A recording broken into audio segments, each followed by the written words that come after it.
Welcome back to another episode of Rated TNT with Tim and Tay, the show where we talk about movies, TV shows, fanfic, fandom, and everything in between. I'm Tay, and this is Tim. Thank you all for being here. And we are going to hop right into our first segment, Press Play with Tim and Tay. The reason that you all are joining us today to hear us yap about our favorite shows, thoughts, characters, and everything in between. And today we are pressing play on Teen Wolf. We mentioned in our last episode that we are both currently on a rewatch, and we have many thoughts that we would like to share with you about this show, the characters, the writing, the relationships, Yes. everything in between. So let's get into it. You know, I think the first thing I'm going to start off saying, when the show came out the first time, I was the age that they were, right? I was 16. I was like, oh, okay, it was everything. Then I didn't think anything of the way that the characters do things or how they go about things, but I was like, oh, I'm also thinking in that mindset. Right. Watching it now, I have to actively remind myself that these are teenagers. I have to actively remind myself, like, that's how they're supposed to act. This is actually how they're supposed to make decisions. Yes. Yes. Now that I'm an adult, I can see the stupidity in the choices that they make, and it is infuriating because why don't you just not do that? Just, you know, can you not? Like, why don't you just not make that choice? And it's like, do you see how that was dumb? That was not the right choice to make, you know? But you're right. I do have to remind myself that these are teenagers, and when I was watching the show, I was also a teenager, so it didn't feel weird, the choices that they were making, because I was like, yeah, girl, you're right, because I would do the same thing. Look, you know, I do the exact same thing, you know, and so I feel like that is an appropriate response when you are an adult experiencing a show about teenagers. Like, you are supposed to see the error of their ways, because they are teenagers. They cannot see the error of their ways. I feel like it would be a problem if I were to watch it now and I still felt like, yeah, that was smart. I'd do the same thing, Scott. You know, Malia, you should do that again. And so that's growth, and I like that. But I do feel like I have to constantly remind myself that these are teenagers, and they are written as teenagers, or written in the way that the writers feel like teenagers would act and respond to things. So their decision making is supposed to be off and not the best. I think that's what made the show good and bad. Sometimes, like, I do like that it was authentic to the teenage experience, you know, like, though they were supernatural creatures and fighting for their lives every other week, I also like that they wrote in experiences like being bullied in high school and experiencing, like, losing your virginity and having a first crush, and, like, all of those things that are coming of age. Right. All of those coming of age things that are very true to the teenage experience. And I feel like it humanized the show in a way that didn't just feel like death and despair, like, because that's what it was. Actually, every time they turned around, somebody was trying to kill them, kill their friends, like, ruin their entire lives. Like, it was a lot for them to deal with as kids. I will say though that, like, I agree that it was a very great coming of age story. I think it tackled a lot of things that we were dealing with as kids at the same time. So love that. I think watching it back as an adult now, I also can see a lot of the errors or the plot holes more than I did the first watch. And there are many. I also just, some of the things that really just did not make sense to me, or just I felt like were just not needed. Yeah. In particular, some of the relationships. I'll say that for like, some of the relationships just were necessary. Also, the tropes. And we'll get into that one. Styles pining for Lydia for the entirety of the show when she never paid him any mind, never paid that man dust. And then, at the end, she just spontaneously loves him. I don't like it. I hate the trope of, like, having one character hopelessly devoted to one person. It's given Urkel and Laura, and I hated it. And Styles was so much better than that. Like, they made it seem like he was just a helpless loser. Did not like that. Because I made a TikTok about it, and I was like, Styles would have been dumb at my high school, actually. Loved him.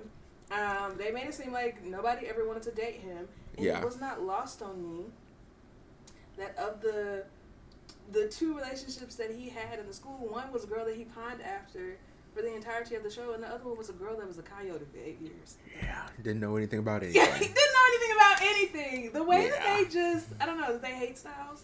Yeah, it almost would have been more realistic if at some point, like halfway through the show, like Lydia would have gotten glasses and been like, I didn't see you before. I didn't see you before. I didn't really see you before. But now that this vision is 2020, like, I'm up. Right. Right. But to wait till the very last season, somebody commented on one of my TikToks and was like, it was basically like a here damn. Yes. And that's what it gives. That's exactly what it felt like. That's what it felt like. No. Styles deserved better. He did. He deserved so much better. That's probably one of the biggest things that irritated me about it, but also the plot holes, the way that Derek couldn't catch a break. Man's caught every fade. Yeah. Yeah. There's no way that the writers didn't have beef with Derek. And I don't understand why, because, like, from what I can tell, Tyler Hoechlin seems like a really nice guy. Yes. Like, seems like one of the nicest people ever. Mm-hmm. So I find it hard to believe that, like, they just hated him. Right, that he could have done anything to make them hate him. Yeah. But it had to be something. Yeah. It had to be something because, like, usually it is something. Like, when you think about characters like Bonnie Bennett, hate to keep coming back to my girl Bonnie, but that is a perfect example of when a show writer and creator does not like a character, does not like an actor, and, like, they can't take it out on the actor, but they can take it out on their character and the way that they write you and the stories that they give you. This is what that felt like. It felt personal. Like, there is no way that a single character should experience everything that Derek Hale experienced. No. There's no way. Like, the list is endless. Like, killed his first girlfriend, family burned alive, sister dead, sexually assaulted, crazy uncle killed your sister, taken advantage of by the werewolf, the Argents. Like, it's just like on and on and on. Like, it truly felt like your next girlfriend was a Durac. Right. Like, it was like you could never catch a break. He literally lived in, like, a subway train for a period. Like, not to mention, he couldn't catch a break with the fades either, because he was getting whooped up the first couple of seasons, and I was just like, can he win a fight? He wasn't winning in life, but could he at least win a fight? And to top it all off, you're surrounded by these loud ass fuckhead teenagers who never shut the fuck up and only make your life worse than it already is. Like, I feel like they're right. He did, and I can't prove it, but there was something going on there. Like, there had to be. Had to be something going on behind the scenes, because there's no way that one character could experience so much in such a short. I'm like, the show was only on for like 6-7 years, and it seems like he was getting hit left and right every season. Like, and then spoilers ahead if you have not seen the Teen Wolf movie, he dies. And for what? And, like, in the worst way possible. Like, they killed him. It was like a sacrifice kind of situation. I wish I hadn't seen it. Like, and it just felt like after everything that you put Derek's character through the series, like, and again, spoilers ahead if you haven't seen the movie's not a continuation, or at least it doesn't feel like one. So it doesn't feel like it picks up after season 6. It feels like it completely separate from the series.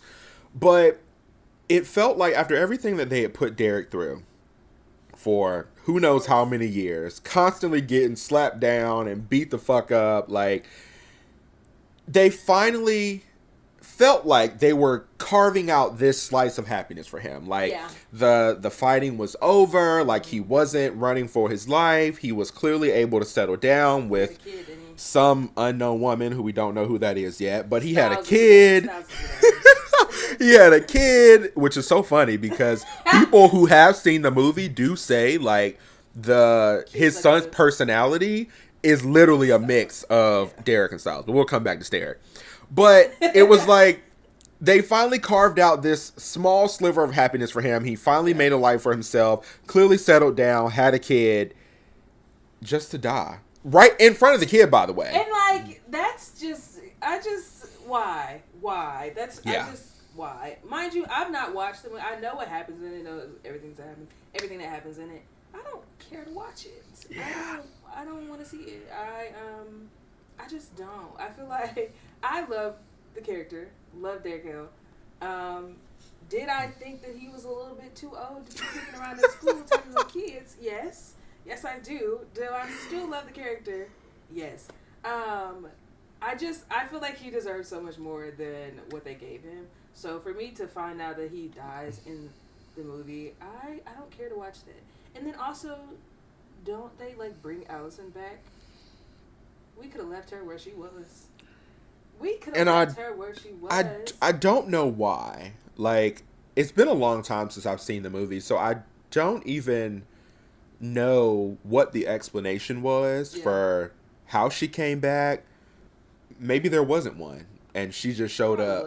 And she just showed up, and they were like, "Oh, hey, Allison girl," like, you're here. Right. So I don't know why that happened.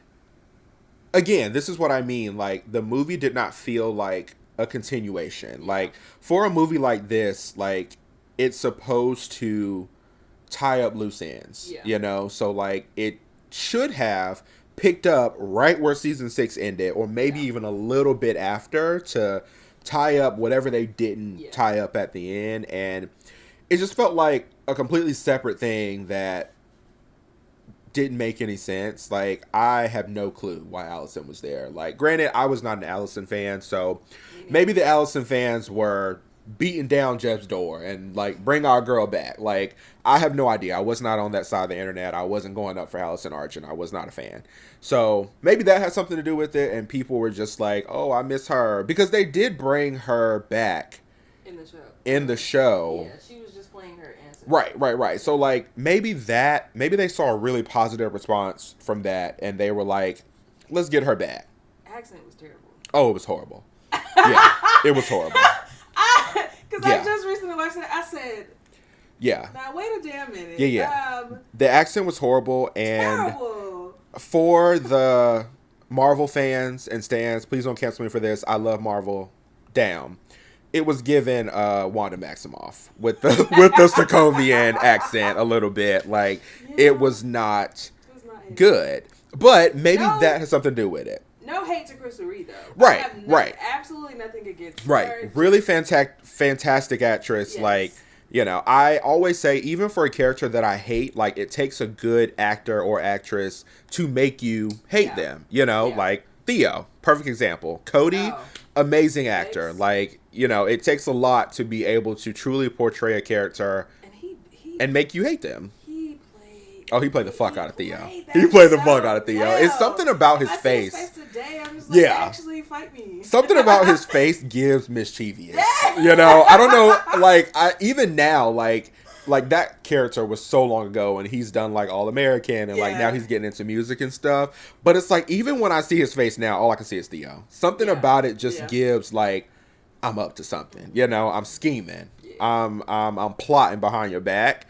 But yeah, so Crystal Reed was great, but yes. I did hate the character. Could have done without the Allison resurrection. But again, like I said, I don't know.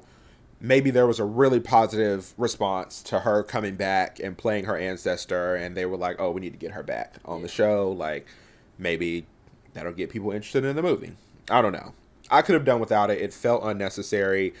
Again, should have been a continuation, and they should have brought back. If they were going to bring back any love interest, it should have been Kira. It should have been Kira. I will say that with my dying breath. Like, if it was anybody that he should have ended up with, it should have been Kira. Yeah.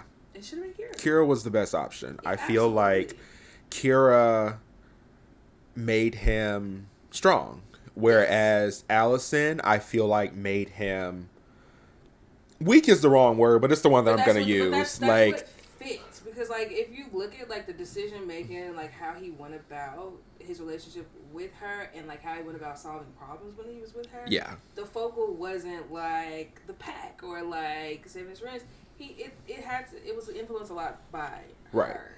And I think that's the representation of, like, your first love. It's, you know, it's all consuming. All consuming. Every decision that you make has to do with that. It ties back to that. You feel like it's going to be, that's the rest of your life, actually. Yeah. When it's never really that. But when we're that age, that's what it feels like. I think with his relationship with Kira, it was a lot more solid. Yeah. It had a better foundation, and you could tell by how he went about his decisions at the time. And maybe just because he also had grew from That's true. Like, he had a little bit of a growth. Yeah. It could have been because Kira's also supernatural. And maybe he felt, even though, like, Allison was definitely probably more protected than anybody, all the guns that she was around. But it could have been also that Allison was human and Kira very much was not. And, you know, Kira could probably protect herself. Yeah, I was going to say, he doesn't really have to always worry about her running her human ass into the fire. Like, Kira can kind of hold on for sure. Yeah. I can see that. But I still was not a fan of, what do they call it? Stallison? Is that the ship name? I don't know. That's how much I don't care about Skallison. That's ugly. Skallison. That's right there. It gotta go. Skallison, yeah. Skallison, Scott and Allison. Yeah, I wasn't a fan of it. And one of the biggest reasons that I was not a fan of it is another, I guess, plot point, not necessarily hole in the show. Mm-hmm. Scott was a horrible friend of Styles. And a lot of that stemmed from Allison. Like, once they were together, it was Allison. Nothing else, no one else seemed to matter. Mm-hmm. And again, having to remind myself, these are teens. That is what the teenage experience is like. First love, all consuming, tunnel vision. That's all you see.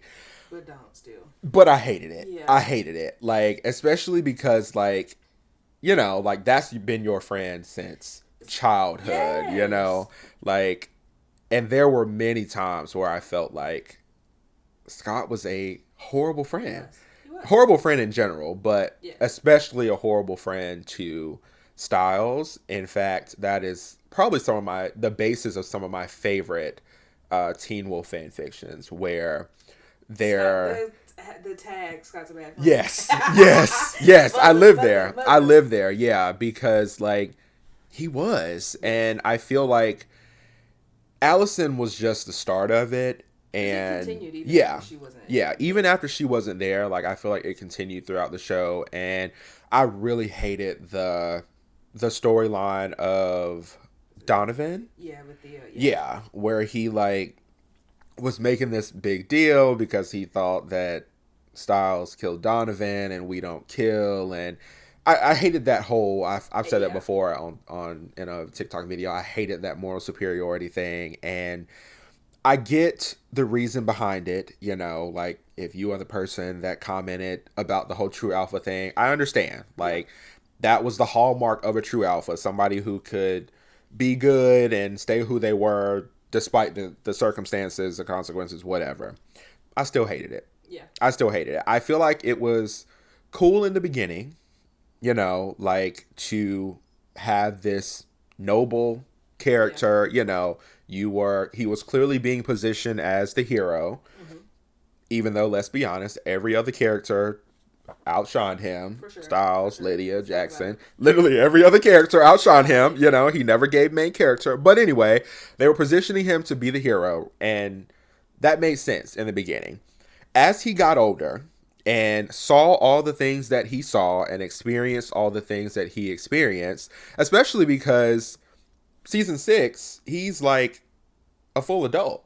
Pretty much, you know, I'm like, there should have been a point where he stopped seeing the world as black and white, you know, and I'm not necessarily saying like he needed to go out and start snapping people's necks, you know, the next day, but there needed to be a turning point where he was like, okay, this isn't realistic, you know, like, because sometimes you gotta do what you gotta do, you know, especially in the supernatural world where they don't play by the same rules as you. You know, like you can't expect them to do that, right? So it's like, what are you going to do when they put you in an impossible situation, you know? I think that was probably one of my biggest problems with the show was the superiority complex.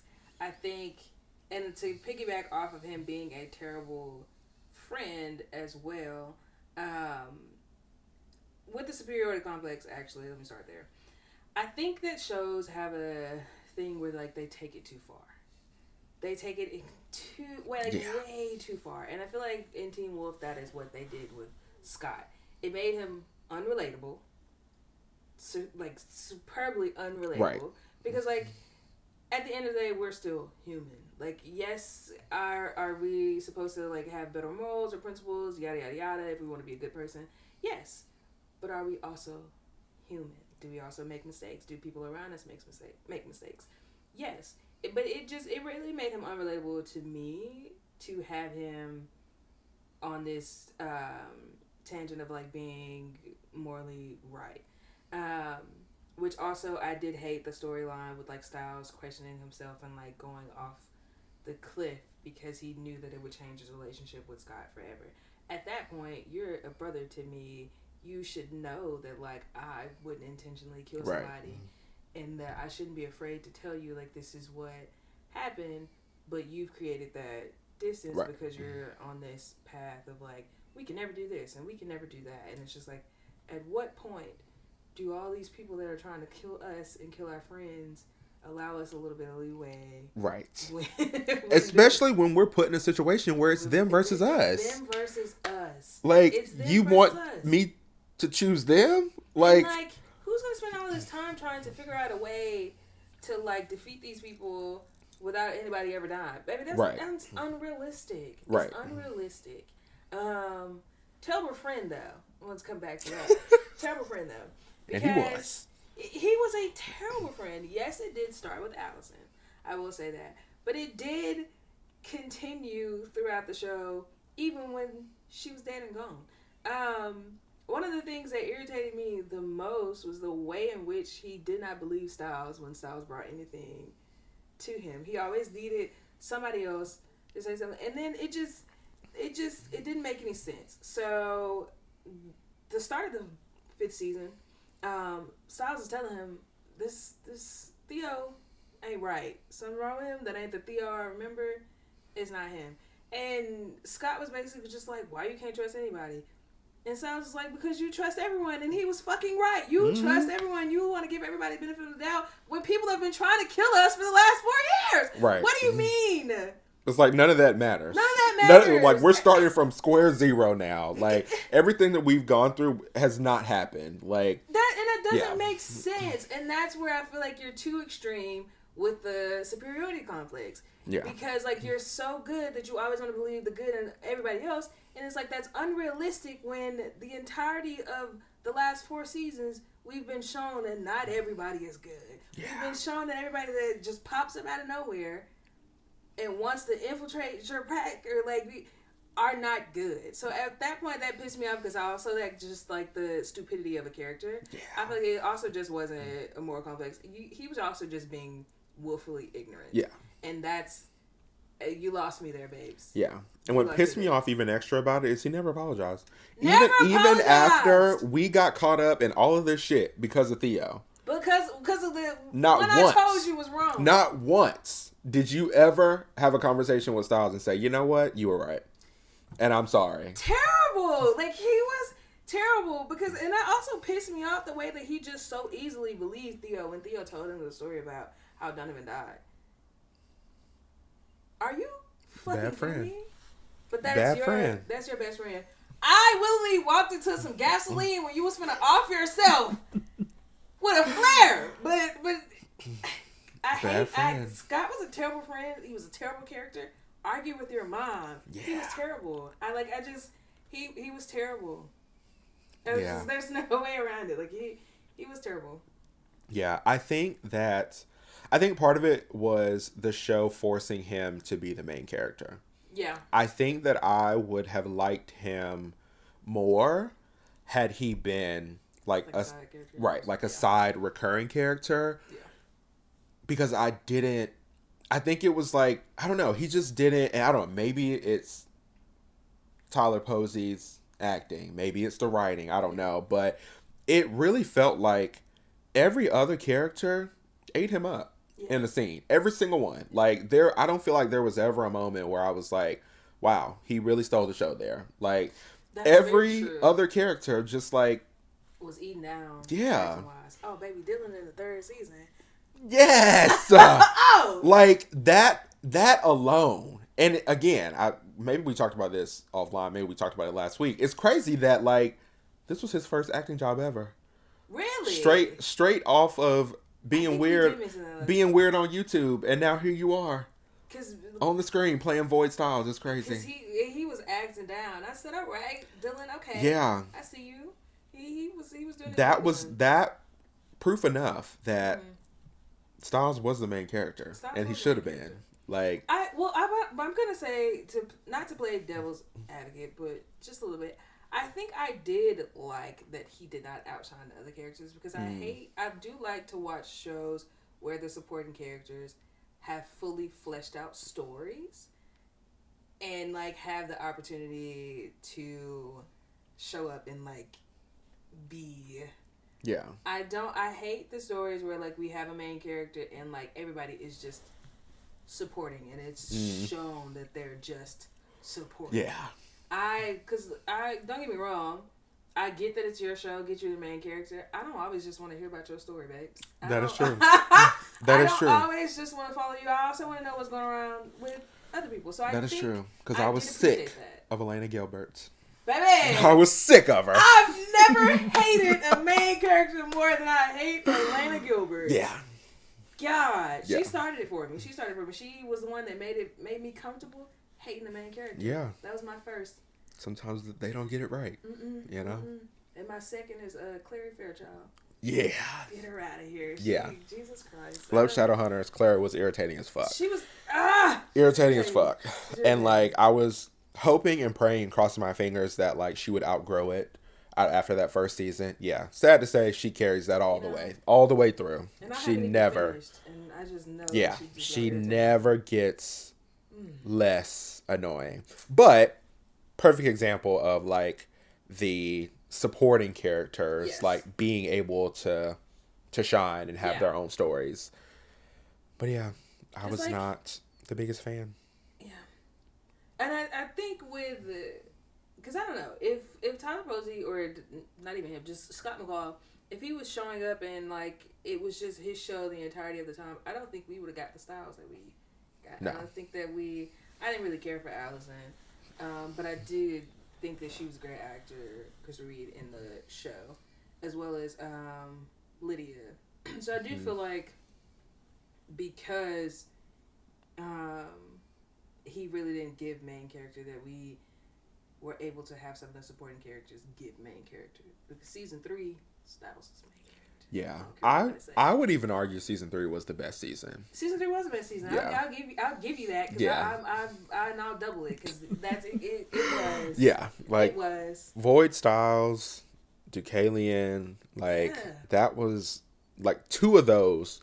Those were probably two of the best storylines, like the Alpha Pack and Void Styles. Yeah. And then everything that was like attached to those stories. Because like I see Void Styles, but like Kira and her family and the Kitsune story was attached to that. And like Deucalion, was the Alpha Pack and Jennifer and, so I think those are two of the best. That just, but I don't know. I hate that we didn't really get a resolution to Kira and her powers. Yeah. Like, I wanted to know more about what she was capable of. I wanted to see her gain more tails, to know, like, what she could do with them. Yeah. I really hate that we didn't get the chance to do that. Because Season 3 set us up for a lot when it came to the Kitsune. And because we had two on screen. Like, we could have went through, like, her mom's powers and then, like, what she would be able to do.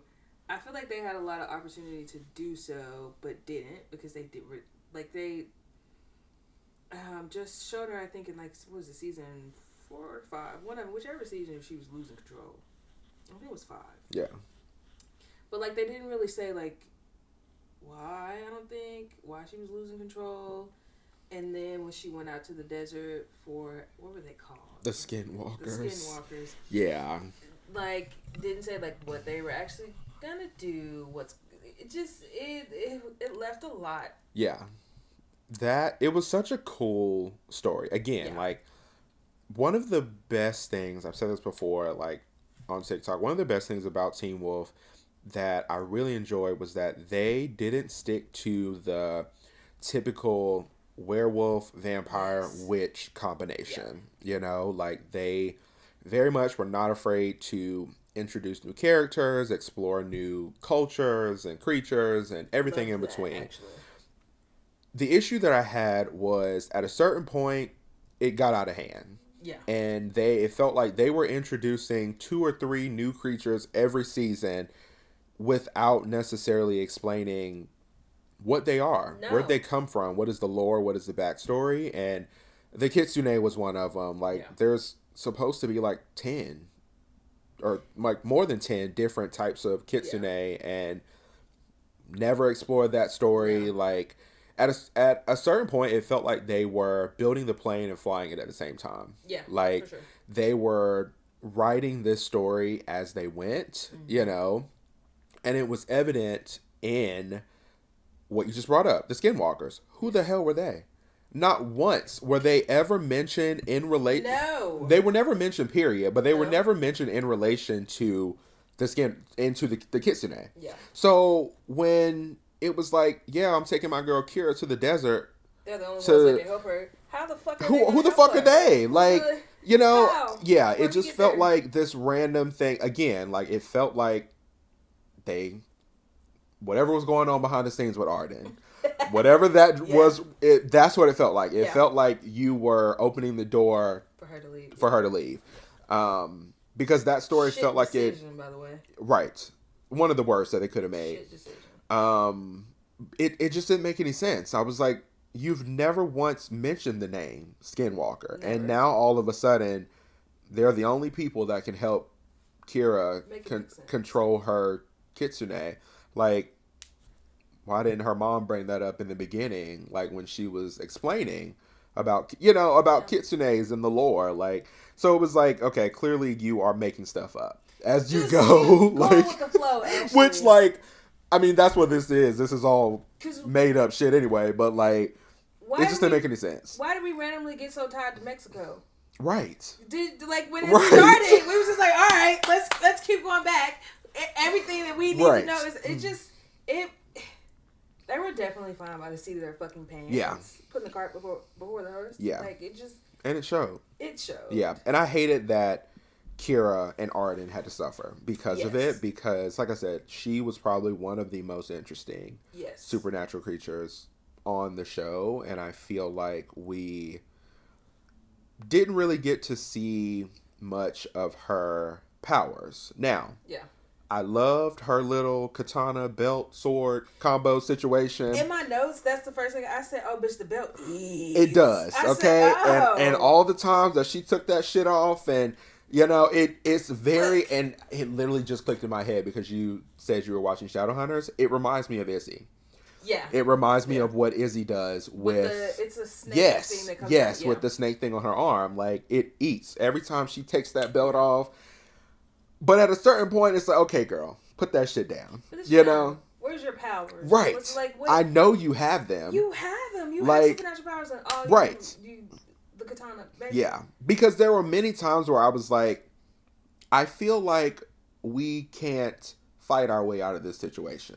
You know, everybody doesn't want to slap box with you, Kira. Like, no. You know, some people you just need to hit with the lightning that I know you have. I know you have it. You know, and it's like, we know you can do something. We've seen little glimpses of it here and there, and I just wish that they would have tapped into that a little bit more and for sure. Let her put the sword down. Because they tapped into the mom, like, challenging her or whatever to see, like, how well she could do with the sword or whatever. And it's just like, okay, Mom, but you also have powers. So, like, why are you not training her with the powers that she has instead of, like, her fucking hand-to-hand combat? Yeah. And, like, it just... Which was great. She was really good. You know, not to knock it. Right. But there was so much that was just left on the table. Right. With a lot of the creatures, which it also just didn't make sense to me either, because didn't Gerard have like a bestiary? So like we could have kept that throughout the show, and whenever a new one came out, because I think they did it for like a couple of them, but it really just didn't go into the lore enough for me. That it left a lot of things wanted. Like it did for me. I will say that. Yeah, that's what I meant. I feel like it just got out of hand. Like. I love right, and I think that was the problem. Like, it just became so many different creatures, werewolves and druids and kitsunes and chimeras and kanima. Like, it just became too much to manage and remember. And I just wish that they would have focused more time and energy on the creatures that they had and sort of developing the lore and the backstory, you know, and then using them later on. Then introducing all of these random creatures later on. And I think that brings me to the point, Supernatural, don't get in the comments, y'all, that if y'all love Supernatural and you want to prove me wrong, because it was been a long time since I watched it. But I do remember one of the things that they did really well, and it's probably because of the setup of the show, though. Each episode, when they had an animal or creature that they were hunting, they were finding out all the information that they could on that creature. So we got a backstory. We got, what it does, what it eats, like how it... Where'd it come from? Who its mom is. We got the whole backstory before they went out and tried to catch it, kill it, whatever. And I feel like if they would have paced it correctly in Teen Wolf with how many they were introducing and then like fleshing it out fully, it would have been a lot better. Yeah. It would have been a lot better. Yeah, and unfortunately, we lost a lot of good stories that way. You know, Kira is one, the Kitsune is one, but I feel like the Druid is another. Yes. You had Deaton on this show for who the fuck knows how long, and some people... I still don't know the extent of his powers. Some people didn't even know the man had a first name. Some people didn't even know that his name was Alan. It's Alan Deaton. Like, that is how little they developed some of their characters. And, like, I hate to make it a race thing, but I feel like it definitely was. Like, that felt like only ever to be the case for the black characters. The characters of color, like Alan Deaton, Brayden... I was just Kira. About to say, because I was thinking about Brayden. Did we ever know like where she came from? Because she had that dope ass scar on her. I wanted to know what that scar came from. I wanted to know how she got into the line of work that she did. Like, I wanted to know the full backstory. Are you? We know where the scar came from. Where did the scar come from? Deucalion. That's right. And the only reason I know that is because by the time this comes out, the video will be out. But I literally made a Brayden video today. Okay. But I literally said all the same things. Like, I wanted to know more about Brayden. When did you find, like, when did they say that about the it was a scene. It was a short scene. But she was... I can't remember exactly when it was. But she was definitely cornered by Deucalion in I think it was a locker room. Yeah. And Okay. And because I remember specifically, they never showed it. Like when it happened, it was just like the blood splatter. So they were alluding to that she had died. That is it. And then I think she showed up again later on. But yeah, Brayden was one of the characters that I loved, and I feel like could have been literally the exact words that I said in my TikTok are in my head right now. So I'm not gonna say them word for word, but like I feel like she had all the makings to be a fan favorite character. For sure. And it just sort of fell flat. Like I feel like we didn't know anything about her. And there was so much that I was curious about. Like I know why she showed up because she was hired by Morel, who was another black character that I feel like never got developed and we didn't know a lot about her. But she was hired by her to save Isaac from the Alpha Pack. Why did she stay after that? Because I was like, clearly she's written to drop into this situation, do what she got to do, and then get on down the road. So I'm like, why did she stick around? Like, that to me made it seem like this is going to be more. Like, she is going to be somebody. She's going to be a recurring side character that is going to play a role in all of this. And then it just never happened. She just sort of popped in and out, and they would mention her.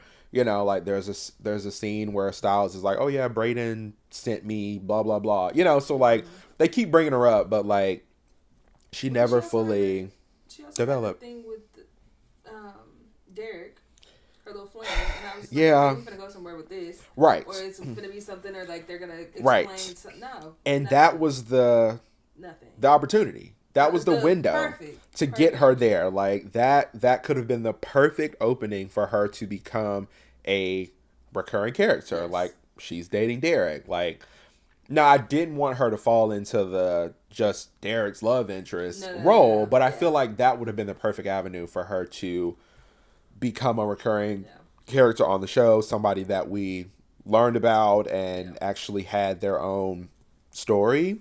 Yeah. But yeah, she just sort of fell flat. But yeah, I think that was a recurring experience for a lot of the black characters and the characters of color. Something that I see people talk about all the time that I haven't actually made a video about, but somebody did recently comment. I guess in the early season, there's this black girl who I guess was supposed to be more, and they never took her there. Like it had to be like early season 1, like 1 to 3 episodes. There is a black girl who, like, I'm envisioning her right now, and I can see a scene where her, Scott, and Styles are standing in the hallway, like next to the lockers, and she's like talking to them or something, and I guess she was supposed to be a main character or like a member of their little core friend group, and somehow it just never happened. I don't know why. I don't know what the story is. I don't even know who that girl is, but I've seen it multiple times in the fandom. And like I said, somebody recently like put the picture in one of my TikTok videos and was like, "Can you talk about this girl?" I was like, "Who was that girl?" And I was like, I don't know who this lady is. Like, but yeah, apparently she was supposed to be, you know, one of the core Scott, Styles, Lydia, Jackson, Danny, and then somehow something happened. Is that her name? I have no clue. I don't know anything. No. I don't think this girl appeared beyond that whatever episode she was in, maybe. I think they said that this was the girl in the pilot. Yeah, I don't know what happened to her, but apparently there is a black girl that was supposed to be a part of the core friend group, and she just sort of never made the cut. What's the story with them not? No clue. Like, and it's like, again, this happened like so early on, so I don't even know if many people know or notice, but I think for the people who have noticed the pattern, yes.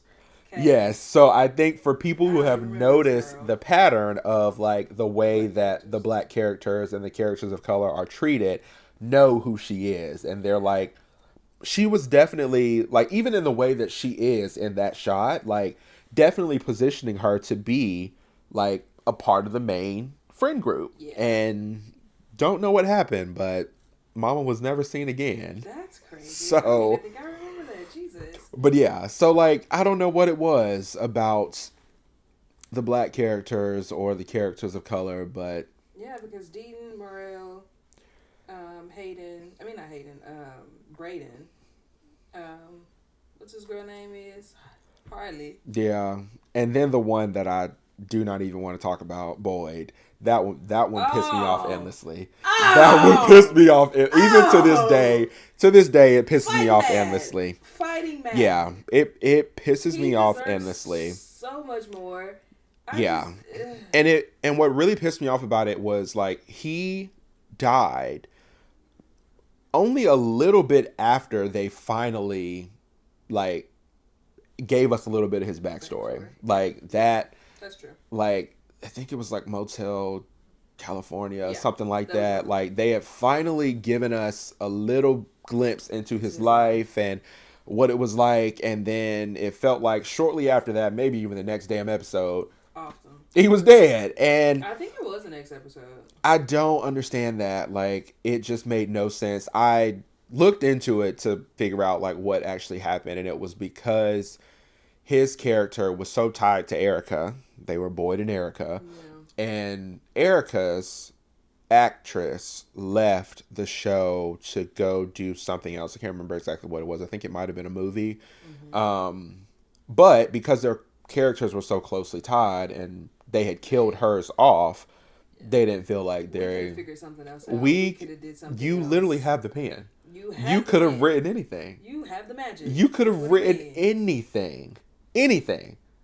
This is also not a retelling of a true story. So you like literally could have said anything. You could have done anything. You could have done whatever you wanted to do. And they chose to kill him off because they didn't know what to do with his character. And that was so annoying. Thankfully, a little bit after he left the show, because somebody, when I made the video, somebody had commented, "Oh, I thought he left to go be on Power."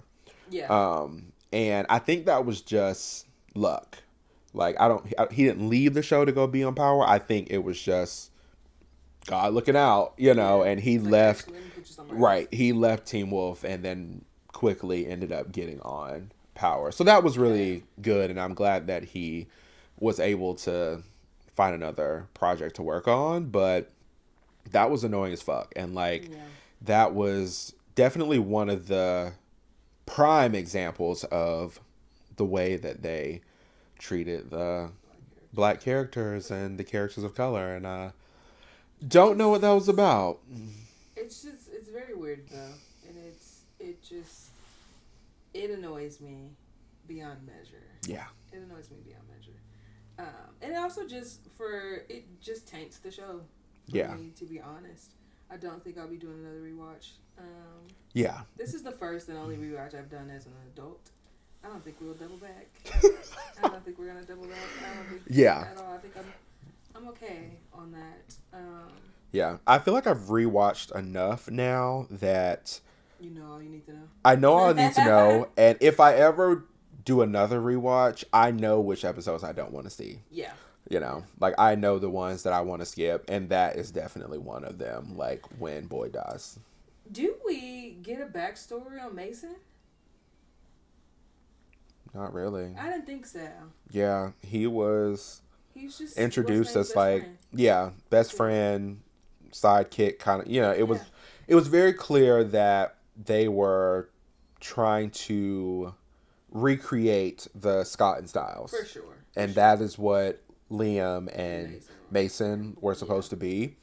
So he was, and maybe they did get a backstory. I don't really remember a lot about I think people call them like the puppy pack, the newer, for sure were, the newer group. Every time Liam came on the screen, I just wanted to like grab his cheek. Yeah, he was such an adorable baby. Yeah. So I don't really remember a lot about them, but yeah, that was his best friend, but then he had his own storyline that, to me, didn't make sense. They explained it. That was how Allison came back, more or less. The beast of whatever his name was.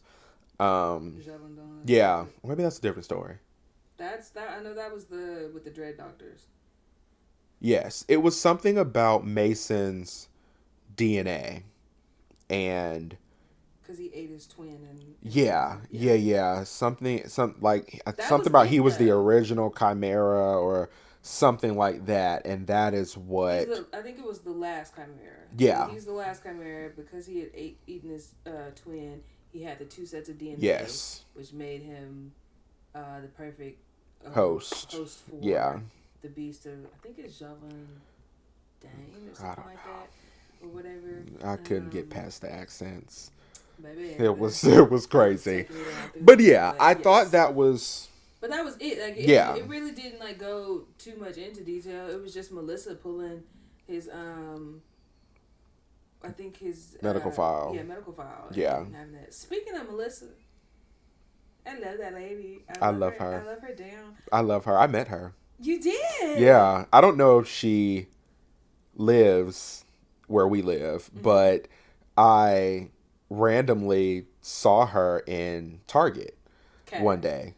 This was before Target did what they did, so I wasn't in there recently. This was years ago. Right, let me know. But I randomly, and it was definitely a crazy experience because, like, clearly Teen Wolf is, like, not this super big popular show that everybody in the world has seen, right?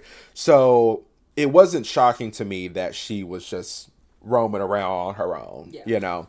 But I saw her and I was like, like Melissa McCall. Right. But I was like, I don't know. So then I will admit I followed her around, not like crazy. Real crazy, but I was like, I'm gonna push my car. Is that her? Right. I'm gonna push my car this way, see if I can get a better look, and finally I was like, okay, I'm like 82% sure that is her. And I saw that, she had all her stuff and she was about to go and check out. I was like, okay, if you're going to say something, this is the chance. This is the opportunity. You have to say it. And so I just went up to her and I was like, hey, were you Melissa McCall in that show? She was like, yeah, I was. I was like, I want you to know that I fucking love you. Yeah, I love you. I love you down. I love you down. But yeah, she seems such a nice lady. But yeah, I loved Melissa McCall. The only thing, and I wrote it down in like as I'm watching the shows, I take my little notes or whatever to talk about them in my TikToks. It would kill me when these kids would be up to 2-3 o'clock in the morning or whatever, and they fight for their lives, and then she would be like, well, you need to go to bed because you got to sleep today. What do you mean? Yeah. What do you mean? Like, I get it, you're a mom. I know that Scott was missing classes like crazy. Yeah. Like, he was also saving everybody in that town. And it just would tickle me down when she'd be like, well, you need to go to school. And I'd be like, oh. Yeah. I love the TikTok videos of the moms that are like, I am the mom of my friends, of my son's friends. The mom that the kids, like, they're comfortable just like, hey, coming in the house, like eating dinner or whatever. That is the vibe that Melissa McCall gave. Like, very much the mom of the friend group. Like, she took Styles in and took Isaac in, and like, all the kids like felt like that was their mom. Like, one of my favorite scenes ever, which I don't know why they introduced it and never took it anywhere else, but like when I think it was that season 3, with the whole Void Style situation, because before all of it happened and they realized that it was this evil spirit, like he thought that he had the same condition as his mom. So, he was doing all the hospital tests and not sleeping and stuff like that. And there was a scene where he was just like exhausted, like had been up for who knows how long, and she's like, you need to go to you need to go to sleep. And he was like, okay, mom, or like, thanks, mom, or something like that. I was like, I love those fucking scenes, like, because she was very much like the mom to everybody, like I also love the scene where Scott and Isaac are supposed to be looking out for her. That's what I was gonna say first. And they're taking shifts, and both of them are fucking knocked out, and they're like, you're supposed to be on shift. Like, exactly. Yeah, I love Melissa McCall. I feel like she was not utilized enough in the show, and I hated every time she was in danger. Like, it really took it to another level for me. Like, okay, y'all need to get this shit figured out today. Okay, y'all need to get this shit figured out yesterday, because Melissa McCall is on the line. Y'all to get her back. Yeah. Yeah, I loved her. I feel like she's very much high on the list of underrated characters in the show. Yeah, no, I thoroughly enjoyed her character and her the actress who played her. I think of all the parents, I think we had a good set of parents in Teen Wolf. I will give that. Some of them took a little while to get there. I was about to say I'm going to make that plain and clear. I'm not talking about the origins. Some of them took a little while to get there, like Lydia's mom. Oh, I don't even count her mom just because she came later on in the story. Yeah. Mostly Stilinski and McCall. They're the ones that like matter to me. They're like, they were always great with their kids. Lydia's mama did piss me off for a good bit. She actually, the last episode I watched, she kind of pissed me off. I think. Yeah, the last episode I watched, she kind of pissed me off. I don't think she stopped pissing me off till like the end of that season, I think.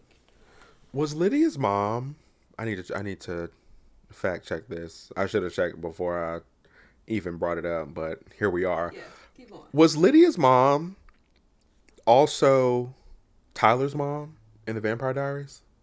Yes. I think that was They were the same person. I was like, I see her. I think that was her, yeah. I was like, I see her face, but in Mystic Falls, and I was like, I can't remember who she was, because she was the principal in Teen Wolf. Yes. Right? Correct.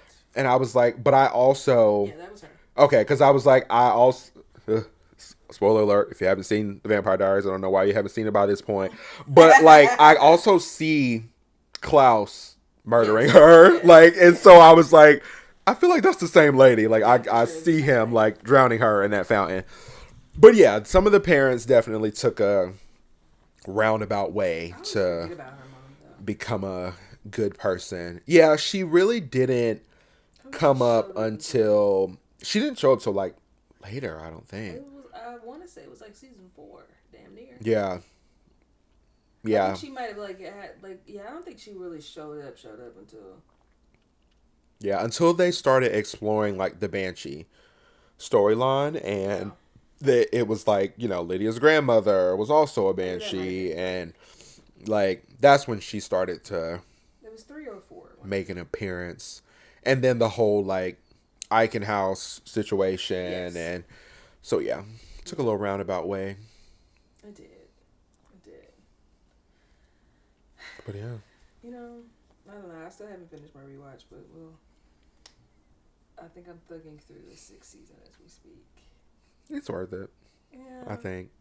Like, I don't know if I'll be doing another one, but... I'm not. I'm definitely not. I'm going to keep it to what it is. But overall, did love the show when I was started it or watched it the first time.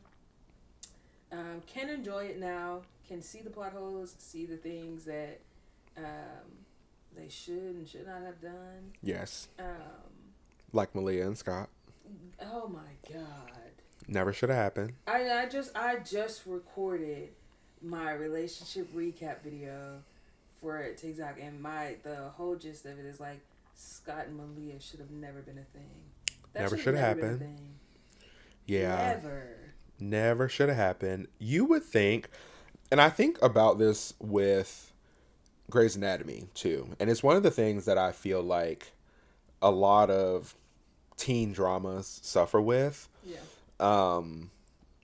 You would think that there's nobody else in this town except for these people. I'm like, you literally right. I'm like, you would think that there's nobody else in this town of people that you could date. Like, you literally go to a high school. You could introduce any random character as, oh, I'm really interested in this person. You know, like, you would think that the only people to date are the people in this friend group, and they definitely went through each other, you know, quite a bit.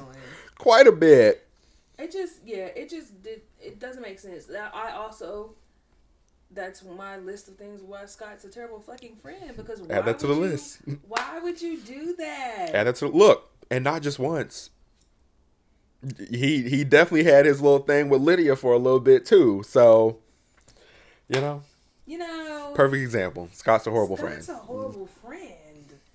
God, I do love the fix that he's a horrible friend. I'm like, oh my god. Yeah, they eat. They eat down. They eat. Down. My favorite combination is Scott being a horrible friend and like pushing Styles out of the pack, which leads to Styles learning that he has magic, which leads him to Derek and his pack and being his emissary. You know. Very pro Steric over here. I'm sorry. Love a good Steric. Not gonna lie. Before y'all get in the comments, obviously it's aged up. I'm not saying that.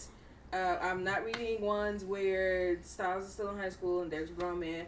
I literally started the episode talking about how Derek was creepy as fuck to have his grown ass around at school turning them children.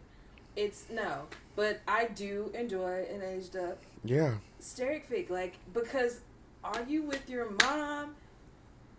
Styles had the most chemistry with Derek on the show. I don't care what anybody says. Out of anybody, they had the most chemistry. It was there. I don't know what else y'all. I would have it. Argue with your mom. Yeah. It's just I just rest my case on that. He had the most chemistry with Derek. Yes, I am a Steric truther. Yeah. An aged up Steric truther though. I was like, I don't like the ones where he's underage either. No. Like, they just aren't that good. No. They just aren't that good to me. No, they're not, because like, I also just think that they're not realistic. Yeah. Because there's nothing in that time that indicated that, like, besides like the chemistry, that like Styles was ever leaning towards dating Derek. So like, it just makes more sense for him to go off to college or become an FBI agent and like then figure out that like, oh, something's still missing in my life. Or John. Right, because I don't know who the fuck Noah is. I don't know who Noah is. John Stilinski needs somebody to come back. He gets hurt or something. Needs Styles to show up or whatever. You know, like those eat, and then he's with Derek. I think the latest one that I really really enjoyed was one. No, this is a divorced one. They were married and they had raised Eli together, and then. They got a divorce because Styles wanted to be a big badass FBI agent, and then Derek moved back to Beacon Hills with Eli and was there with John. Yeah. And then Styles gets hurt, and Derek has to go get him. It was cute. It was nice. Steric truther. Steric truther, and Sheriff Stilinski's name is John. Not Noah. Segment 2 is a segment we'll call Two Takes, and it's basically where we give two of our hottest takes. Doesn't even have to be hottest takes, just two things that we would like to express. It could be about movies, it could be about anything, pop culture, whatever, just our opinions. You want to kick yours off? Sure. Okay. My first take of the two takes is, I don't think every show needs a redemption arc. Some characters are just written to be bad, and that's okay. I feel like there's nothing wrong with having a villain, because without a villain, you don't have a hero. And sometimes what you need is the villain to help the main characters to move their stories forward. Perfect example, 911 fans, the Diaz parents, the Buckley parents. They don't need to be redeemed. I feel like it is okay for them to be bad parents because their parenting is what makes Buck and Eddie who they are. It is what determines how they live their lives. It dictates the parents that they are or will be in the future because of the choices that their parents made. Every show does not deserve a redemption arc. And it's not necessarily redemption that I hate or the redemption arc. It is the unearned redemption arcs that just don't do it for me. Another perfect example, Ethan and Aiden from Teen Wolf. Fuck them both. I hated that the show tried to force the redemption of them on us as the audience. I could never get past the role that they played in Boyd and Erica's death. And I don't care that one of them was gay. That didn't do anything for me. You know how many evil gay people exist in the world? Too many to count. So I felt like it was unearned. For them, the role that they played in Erica and Boyd's death erased any possible chance for me at redemption. And that's okay. Like, I feel like they didn't necessarily need to be redeemed because they served the purpose that they did for that moment. And redemption is just something that I feel like writers throw out all the time, and it just doesn't always make sense, especially when it is unearned. And to add to that, I definitely agree.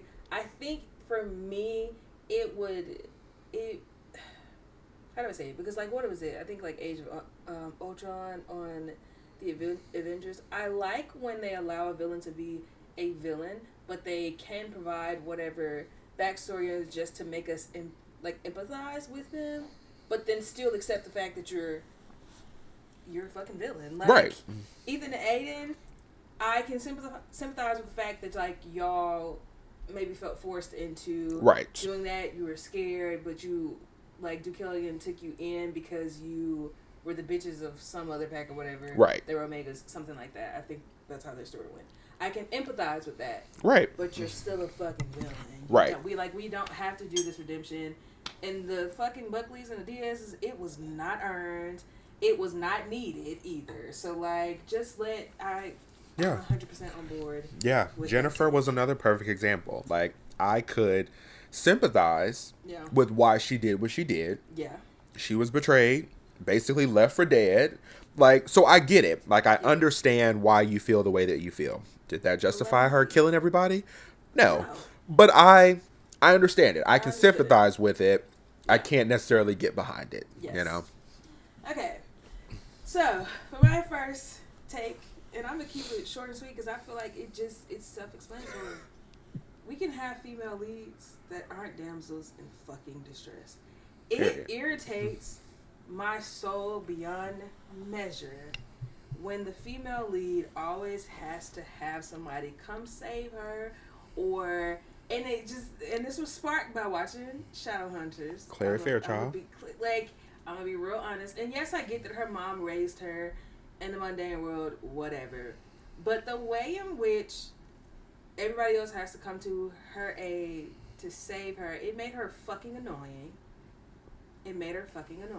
Mind you, she still ain't learned shit yet because she's still getting her ass whooped where I am in it. Yep. But it annoys me being the damsel in distress. It just makes a character seem very weak, and mostly it's female characters. And I just think, for me, I'm nobody's fucking damsel in distress. Like, if I'm... it makes for an annoying female character that has to rely on everybody else. And I think it's just not peak TV for me. Vampire Diaries. Elena Gilbert. It's oh my god. And then every time I say her name, I just think about how I should be yelling Stefan's name. Speaking of, I need to find the video. I saw it so long ago, but now that you're watching Shadowhunters, it would actually make sense. Somebody made a video where they pulled every clip throughout the entire series of different people saying Clary's name because they're like trying to save her. Yeah. Like, yeah, it's insane. It's annoying, and I think just for me, I feel like we could do so much better with like female character development. I feel like we don't have to start with the female character being a damsel in distress. There's like she can learn on her own before like having all these people come in and save and fight and do this, that, and the third for her. I obviously would like a strong female lead if we're going to have one. And I don't know, it's just old. It's just old too. I'm actually just tired of the trope. I'm tired of the trope. It's been done so many times. She always needs somebody to save her. Always needs somebody to swoop in and like be her knight in shining armor, and it's annoying. It's annoying. I think that was the one thing that I did like about Allison Argent. I fucking hated Allison, but when she was like, "I'm tired of getting my ass beat and I'm tired of this shit," she was like, "Actually, suit up." She did something about it. She did something about it. She was like, "Actually, let's get it bracking." I'm tired of the damsel in distress. I'm sick of it. You haven't seen the show yet, but Charmed is a perfect example of that. Of like the show not starting with like a damsel in distress. And maybe it's because like it's 3 female leads, you know, and the show is about them being sisters, and it doesn't necessarily revolve around like the love interest and the love triangles, and you know that specific trope seems to be a thing with like teenage dramas, you know, where it seems like they're always tying in the love interest and the love triangles, and so Charmed is a good example. All right, you go. Cool. My second take of the two is that streaming platforms such as Netflix, Hulu, Amazon Prime, HBO, all the ones that we have killed good TV. And by that I mean I hate the 8 to 10 episode season shows. Yeah. Now, that's not to say that there aren't several shows that exist that I love, that are very, very high on my watch list, that are 8 to 10 episodes per season. Yeah. And I've heard the argument of people saying like, oh, you know, quality over quantity, you know, and like when you have 8 to 10 episodes, like it makes you have to be intentional with the writing and the storytelling. And I understand that. But I disagree. I feel like you can tell, because there are several shows that have done it very, very well, that tell really, really good stories in 20 to 23 episode seasons. And I feel like it's usually the episodes that are considered like filler episodes, or like shows used to do an episode for every holiday. There was a Christmas episode, a Halloween, a Thanksgiving. Like those are the episodes where a lot of the character development and the plot is developed. Actually. You know, like it doesn't always have to be some crazy adventure and, you know, trying to win this battle and this and that. Like there's so much value in filler episodes where development can you do exactly you only have when you only have 8 to 10 episodes, you have to be very selective about the things that you show and the things that you explain about the characters. And I think when you have the 20 to 23 episode seasons, like you can spread it out. You don't have to try and cram everything into the first 1 to 2 episodes. Like you can introduce a character one way and then something else comes up midway through, or we learn something else about them. You know, like you have the room to play and actually develop a story. I feel like Charm is a perfect example of that. Like each of their 8 seasons is at least 20 plus episodes. Now, Were there some things that they should have focused a little heavily on? Absolutely. There were some things that just didn't make sense. But I feel like they were able to do a lot because of that and tell like more full and complete stories because they didn't have to hand pick and choose like what to show and what to leave out. And more often than not, the things that they chose to leave out were super important. Like, that was probably the best aspect of a character that now we never know. Like, actually, you chose fucking wrong. Right. You made the wrong choice. And it's because you had to choose at all. Yeah. You know, whereas even if, like, you know, things have changed and working rules and schedules and stuff like that. So even if we can't, as a society, get back to 2023, can we at least go up to, like, 15? You know, I'm willing to meet in the middle, but 8 to 10 just feels like insanity, especially for the shows. No shade to Wednesday, because it's a really good show. Same for Euphoria, but it's like, if you're giving 8 to 10 episodes and then we gotta wait 3 to 5 years for the next 8 to 10 episodes, it's like, that's baby, crazy. You could just keep that. Like, just give me a 2-hour movie instead, and let's just wrap this shit up if I'm gonna have to wait years to even find out what happens next. I don't want it anymore, actually. Yeah. No more 8 to 10 episode series. Let's meet in the middle at like 12 to 15. Yeah. I can get behind that. I don't want to show my food. Not for free. Find us on Patreon. So, my second take is a love interest is not always needed. A love interest is not always needed. I think that if I'm writing a story or if I'm watching a video of somebody trying to fight for their life for the entirety of the movie, of the show, I just don't think my focus would be the girl that I've been in love with for the last 2-3 years, or this new random girl that walks into the store and I think she's very cute. If I'm fighting for my life, I'm not thinking about a love interest.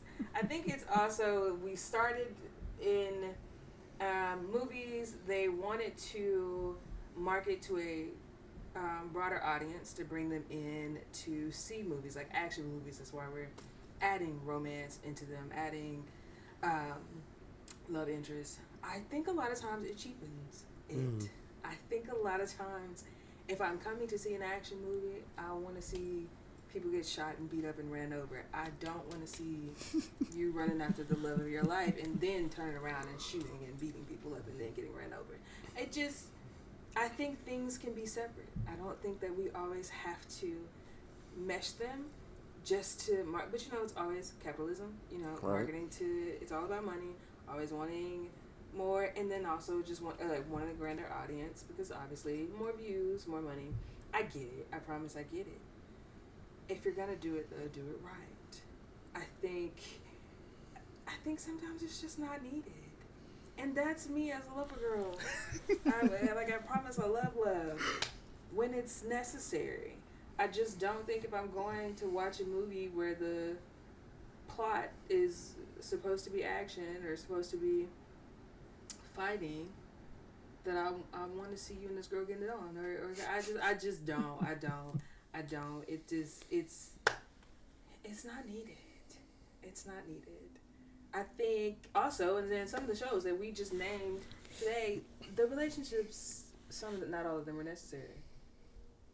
Scott and Malia, he should have just been single. If y'all weren't gonna bring Kira back, yeah, what the fuck did we need to have him date Malia for?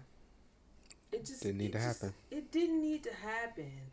And why did y'all have it happen? Oh, let's just throw a little love interest. For what? For what? If it doesn't make sense, don't do it. Don't do it. It's not needed.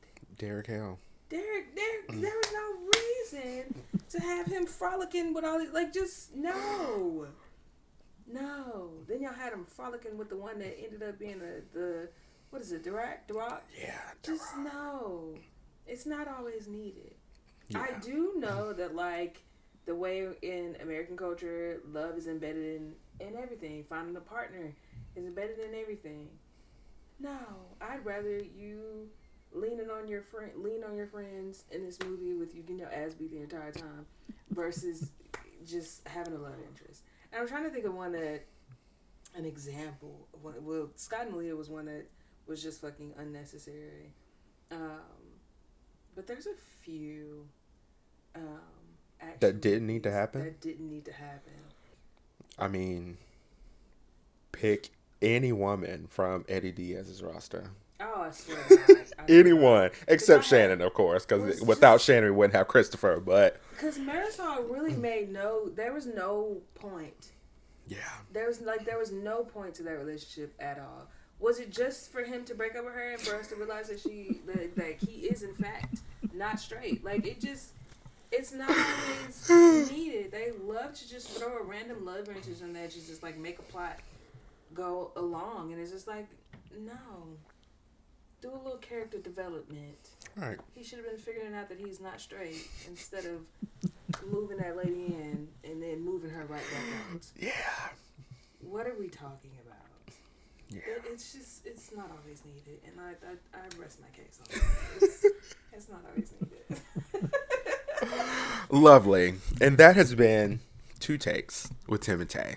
So, to wrap up this week's episode, we are going to go into our final segment called Read the Tags. If you are a fan fiction reader or writer, then you immediately knew what that meant.